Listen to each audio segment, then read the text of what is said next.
నమస్తే యాప్ ని Google play stores నుంచి డౌన్లోడ్ చేసుకోండి. లేటెస్ట్ అప్డేట్ న్యూస్ కోసం namaste.in కి లాగిన్ అవ్వండి.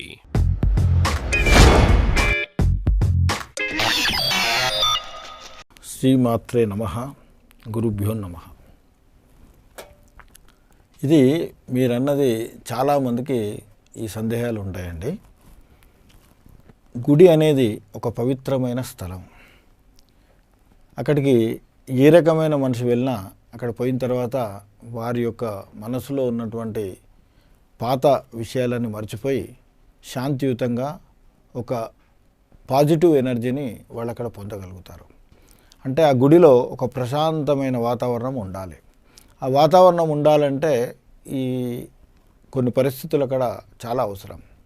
అయితే గుడిలోనే కాదు, మనము ప్రతిరోజు చేసే పూజలు కానివ్వండి, వ్రతాలు, నోములు, ఉద్యాపనలు, ఇట్లా ఏ రకంగా చేసినా వాటన్నిటికి ఉదాహరణ సత్యనారాయణ వ్రతం చాలామంది చేస్తుంటారు. ఇట్లా ఏ వ్రతం చేసినా దానికి తప్పకుండా ఘంటానాదం ముందు చేస్తారు. పూజ ప్రారంభించగానే ఆగమార్తాంతు దేవానాం గమనార్తాంతు రాక్షసాం కురు ఘంటారవం తత్ర దేవతాహ్వాన లాంఛనం అన్నారు. అంటే ఇక్కడ ఆగమార్తాంతు దేవానాం అంటూ భగవంతుణ్ణి ఏ పూజ మనం చేస్తున్నామో ఆ అధిష్టాన దేవతలను మనం ఆహ్వానించటం ఇది సర్వసామాన్యమైన విషయం ఏ పూజలోనైనా. అదేవిధంగా గమనార్థంతు రాక్షసమన, రాక్షసులు ఈ కాలంలో ఎక్కడున్నారు అంటే గుడి దగ్గర రాక్షసులు ఉంటారా, మనం పూజ చేసే స్థలంలో రాక్షసులు ఉంటారా అనే అనుమానం మీకు రావచ్చు. ఇక్కడ రాక్షసులు అని అంటే రాక్షసులు ప్రత్యక్షంగా కాదు, రాక్షస స్వభావము, ఆ రాక్షసులకు ఉండేటువంటి చెడు స్వభావాలు, అదేవిధంగా అటువంటి గుణాలు కలిగినటువంటి మనుషులు కానీ రాక్షసత్వం కలిగినటువంటి జంతువులు కానీ అక్కడ ఉండే అవకాశాలు ఉన్నాయి.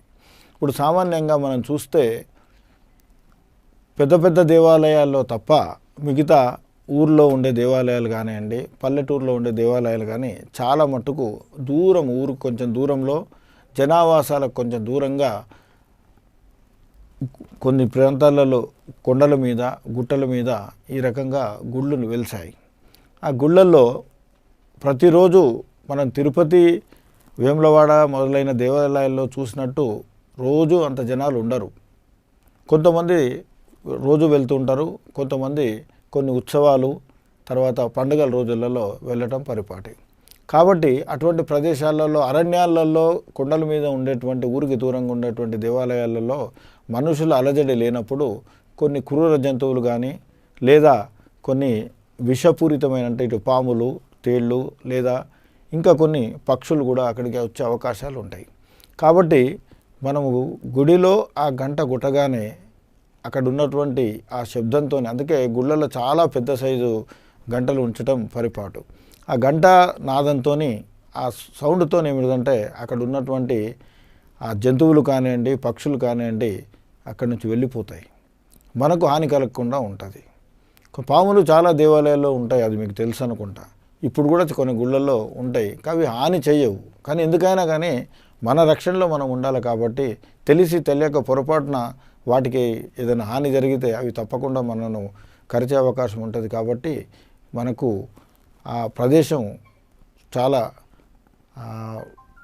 పీస్ఫుల్గా ఉండాలని కోరుకుంటారు. కాబట్టి ఆ ఘంటానాదంతో ఇటువంటి దుష్టశక్తులు వెళ్ళిపోవడం జరుగుతుంది. అదేవిధంగా మనం భగవంతుని ఆహ్వానించేటప్పుడు బాధా భజంత్రీలు, చిన్న మనం ఇప్పుడు పెళ్ళైనా వాళ్ళు వెళ్తుంటే బాధా భజంత్రీలతోనే మనం ఇంట్లోకి ఆహ్వానిస్తాము. అదేవిధంగా ప్రతిదానికి భగవంతుణ్ణి మనము ఆహ్వానించేటప్పుడు ఆ ఘంటానాదం చేసి ఆహ్వానిస్తారు. ఆ ఘంటానాదం అప్పుడే కాదు, పూజలో 2-3 సార్లు చేయటం జరుగుతుంది. ఉదాహరణకు ఇప్పుడు ఆ స్వామివారికి అభిషేకం చేస్తున్నప్పుడు కూడా ఘంటానాదం చేస్తారు. అట్లాగే కర్పూర హారతి ఇచ్చేటప్పుడు ఘంటానాదం చేస్తారు, మంగళహారతి ఇచ్చేటప్పుడు ఘంటానాదం చేస్తారు, నైవేద్యం పెట్టేటప్పుడు కూడా ఘంటానాదం చేస్తారు. ఇవన్నీ ఏంటిదంటే మనకు ఒక సూచన, ఇక్కడ గుడిలో లేదా ఇంట్లో ఈ కార్యక్రమం జరుగుతున్నది, ఇప్పుడు ఫలానా నివేదన జరుగుతున్నది అని మనకు ఒక సందేశం లాగా ఉంటుంది. కాబట్టి గుడిలో గంట కొట్టగానే ఇప్పుడు అక్కడ ఉన్నటువంటి వాతావరణం, ముఖ్యంగా ఇప్పుడు కొందరు గుడిలో భజనలు చేస్తూ ఉంటారు, ఇంకా కొందరు పాటలు పాడుతూ ఉంటారు, ఇంకా కొందరు ఏదో కుటుంబం విషయాలు ఇద్దరు కలిస్తే ఏదో మాట్లాడుకోవటం జరుగుతుంది. ఈ రకంగా కొంత అక్కడ వాతావరణాన్ని కలుషితం చేస్తూ ఉంటారు. వీటన్నిటి నుంచి మనం ప్రశాంతంగా దైవ దర్శనం చేసుకోవాలంటే అక్కడ ఉన్నటువంటి గంటను ఒక 2-3 సార్లు వాయిస్తే వీళ్ళు కూడా వాళ్ళు మాట్లాడుతున్న మాటల నుంచి దాని నుంచి కొంచెం తప్పుకోగలుగుతారు. అదేవిధంగా ఎవరో దైవ దర్శనం చేసుకుంటున్నారు కాబట్టి మనము వాళ్ళకి డిస్టర్బ్ చేయొద్దు, వాళ్ళకి ఇబ్బంది పెట్టొద్దని వాళ్ళు కూడా ఆ వాతావరణాన్ని కొంత మేలు చేసే అవకాశం ఉంటుంది. కాబట్టి ప్రశాంతమైన వాతావరణంకు అదొక ఇండికేషన్.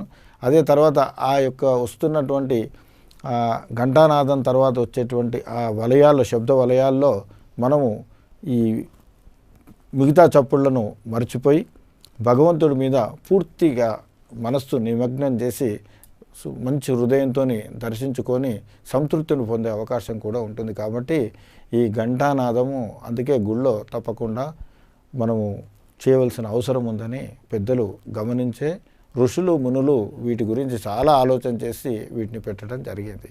ఇది ఒక గుడ్డి ఆచారం కాదు, అక్కడ ఉన్నటువంటి పరిస్థితులకు మనకు రక్షణ కలిగించడానికే ఏర్పాటు చేసిన పద్ధతి.